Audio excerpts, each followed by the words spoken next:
दोस्तों नमस्कार, मैं हूं रोहित कौशिक और आप देख रहे हैं रोहित संवाद। दोस्तों, कांग्रेस सांसद और लोकसभा में विपक्ष के नेता राहुल गांधी द्वारा चुनाव आयोग पर वोट चोरी और भाजपा से मिलीभगत का आरोप लगाने के बाद चुनाव आयोग ने राहुल गांधी को चेतावनी दी है। चुनाव आयोग ने कहा कि अगर राहुल गांधी अपने विश्लेषण पर विश्वास करते हैं और यह मानते हैं कि चुनाव आयोग पर उनके आरोप सही हैं, तो उन्हें शपथ पत्र पर हस्ताक्षर करने में कोई दिक्कत नहीं होनी चाहिए। अगर राहुल ऐसा नहीं करते हैं तो इसका मतलब होगा कि उन्हें अपने विश्लेषण, निष्कर्षों और बेतुके आरोपों पर विश्वास नहीं है। ऐसी स्थिति में उन्हें देश से माफ़ी मांगनी चाहिए। चुनाव आयोग की इस चेतावनी पर राहुल गांधी ने दोबारा चुनाव आयोग पर सवाल उठा दिया। बेंगलुरु में कांग्रेस की रैली को संबोधित करते हुए राहुल गांधी ने कहा कि चुनाव आयोग मुझसे शपथ लेने को कह रहा है। मैंने तो संसद भवन के अंदर संविधान की शपथ ली हुई है। संविधान की कॉपी लहराते हुए उन्होंने कहा कि मैंने इस पर हाथ रखकर शपथ ली है।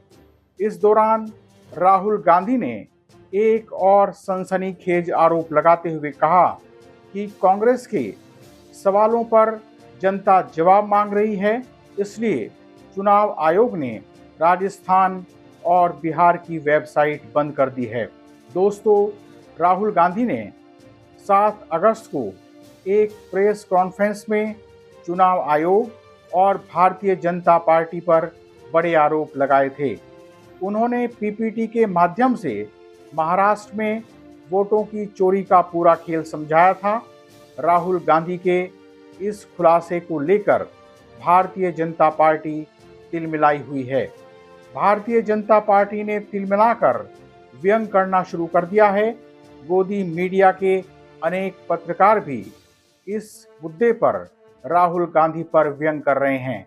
भारतीय जनता पार्टी के अनेक नेता और गोदी मीडिया के कई पत्रकार कह रहे हैं कि राहुल गांधी ने ऐसा नाटक किया कि जैसे वे किसी क्लास में पढ़ा रहे हों।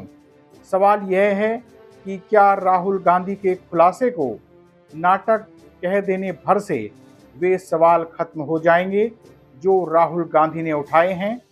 क्या राहुल गांधी पर हल्की टिप्पणियां करने से चुनाव आयोग की स्वतंत्रता पर कोई आंच नहीं आएगी?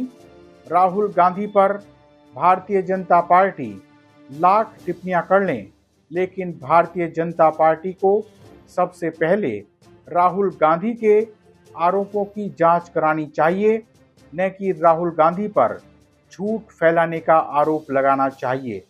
यही लोकतंत्र है। सवाल यह है कि भारतीय जनता पार्टी लोकतंत्र के बुनियादी तत्वों का मजाक क्यों बना रही है? दोस्तों, चुनाव आयोग कह रहा है कि पहले राहुल गांधी शपथ पत्र दें। क्या यह चुनाव आयोग की दादागिरी है? कांग्रेस के एक बड़े नेता ने बहुत गंभीर आरोप लगाए हैं, बड़े आरोप लगाए हैं। यदि एक आम आदमी भी वोटों की धांधली को लेकर आरोप लगाता है तो यह चुनाव आयोग की जिम्मेदारी बनती है कि वह उस इंसान की शंकाओं का समाधान करे। लेकिन चुनाव आयोग तो अपने अड़ियल रवैये पर कायम है। पिछले कुछ समय से चुनाव आयोग ने हर मामले में टालने वाला रवैया अपनाया हुआ है। अगर कोई नेता रिसर्च करके कोई आरोप लगा रहा है तो उसे शपथ पत्र क्यों देना चाहिए? चुनाव आयोग को वोटों में हुई धांधली की जांच करनी चाहिए और राहुल गांधी की शंकाओं का समाधान करना चाहिए।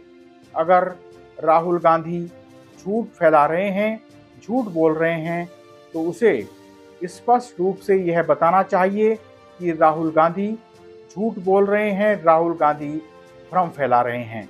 लेकिन बिना जांच किए ही यह कैसे कहा जा सकता है कि राहुल गांधी झूठ बोल रहे हैं? राहुल गांधी भ्रम फैला रहे हैं। राहुल गांधी ने बड़े आरोप लगाए हैं, इसलिए बिना जांच किए इन आरोपों को टाल देना लोकतंत्र के लिए शुभ नहीं है। चुनाव आयोग को दादागिरी छोड़ते हुए वोटों की गड़बड़ी पर जवाब देना चाहिए, न कि आरोप लगाने वाले इंसान को कटघरे में खड़ा करना चाहिए। शपथ पत्र का बहाना लेकर चुनाव आयोग मूल समस्या से ध्यान हटाना चाहता है। चुनाव आयोग को मूल मुद्दे पर गंभीरता से जवाब देना चाहिए। बहरहाल आज इतना ही। आपसे विनम्र निवेदन है कि आप हमारे YouTube चैनल रोहित संवाद को सब्सक्राइब करके और हमारे फेसबुक पेज रोहित संवाद को फॉलो करके जन सरोकार की पत्रकारिता को अपना समर्थन दें। जल्दी ही मिलेंगे एक नए मुद्दे के साथ। नमस्कार।